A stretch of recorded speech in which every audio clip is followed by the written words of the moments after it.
Hi guys, welcome to the channel. Thank you for joining me and thank you for your continued support.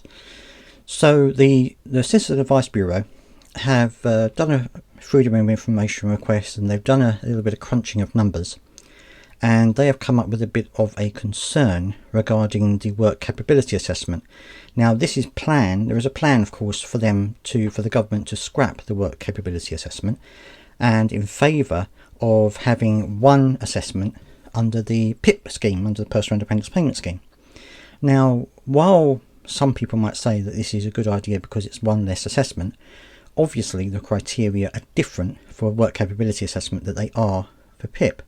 So let's have a look at this article in the big issue, and I'll show you what I mean. Let's take a look. DW plans could see more than 50,000 disabled people lose access to vital work support. Department for Work and Pensions plans to scrap the work capability assessment mean large numbers of disabled people will no longer qualify for a work allowance to support people looking for employment. At least 50,000 people with disabilities health conditions could lose access to financial employment support if the government goes ahead with plans to scrap the work capability assessment, according to a new report from Citizens Advice. The figure is likely to be an undercount, with recent Freedom of Information disclosures suggesting far more could be affected. Citizens Advice report concerns the work allowance for the Universal Credit Health element, the benefit paid to disabled people who qualify via the work capability assessment. The work allowance lets disabled people who are in paid work earn more income before their universal credit starts being cut under the financial means test. Most universal credit claimants lose 55p in benefits for every pound they earn through paid work. However, the universal credit health claimants on housing benefit can earn £411 a month from paid work before their benefits start being cut, a figure that rises to £648 a month for universal credit claimants not on housing benefit. The work allowance is designed to encourage disabled people to re-enter the workplace. Although the work capability assessment assesses people's illnesses or disability in the context of their ability to work, those who qualify for the Universal Credit Health element via the work capability assessment are not barred from carrying out paid work. However, the Citizens Advice report details how the government plans to scrap the work capability assessment could mean large numbers of disabled people no longer qualify for the Universal Credit Health element, thereby losing access to the work allowance as well as cutting their benefits.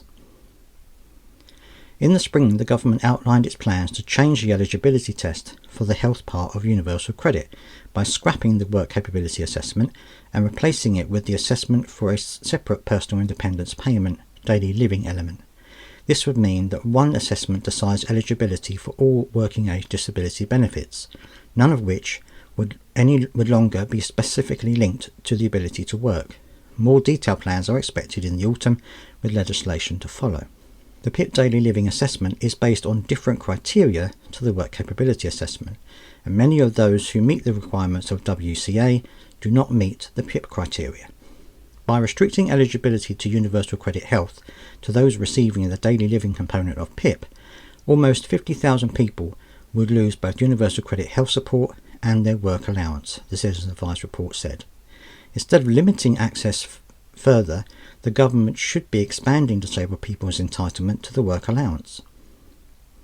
The 50,000 figure is based on published DWP figures showing the number of Universal Credit Health claimants who received the PIP mobility element, but not the PIP daily living payment.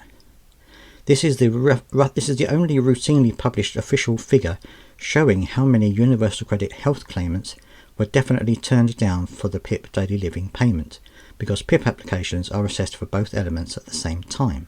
However, figures disclosed by the DWP under the Freedom of Information Act show that as of last November, 409,000 Universal Credit Health claimants have been rejected for the PIP daily living payment at their most recent assessment. If the work capability assessment is replaced with the PIP daily living assessment without protecting existing claimants against losing their benefits, these 409,000 claimants would potentially lose access to the work allowance as well as losing their health payments when they are reassessed. Now that article does go further into it, and of course I will leave a link to it down in the description like I always do. But again, this is counterintuitive for me. The government are keep going on about getting people into work. They just did, Pat McFadden just did another video on, well, X, what used to be Twitter. He just did a video on there talking about disabled people getting back into work. So I don't understand why they are messing around with the work capability assessment when that is one of the ways that people can access work. And I think the reason they're doing it, this is just my opinion, I have no evidence to back this up, just my opinion. I think, again, it's just to save money. I think they want people to go back to work. They want the disabled people to go back to work, but they don't want to pay them to help them get into work. And I think that's the whole point of it. I think they just want to have them taken off the work capability assessment altogether, taken off the universal credit health element altogether, and just have them on PIP. But the problem is with that is that, of course, they're not going to have the additional money they need to help them get back into work. Now, of course, PIP is there to support people who also want to work, of course, but I can't see things improving in that situation. I can't see them putting more money into PIP to cover the cost of what they were losing the universal credit health element. I can't see that happening at all. I think this is all a money saving exercise. But let me know what you think down in the comment section. Do you think that this is a money saving exercise, or do you think that changing people over to the PIP daily living component instead of the work capability assessment universal credit health element, do you think that it would be better to be on PIP than on universal credit health element? Let me know down in the comment section what you think. I'd love to hear your thoughts as always. Please do subscribe if you've got this far. I'll see you next time.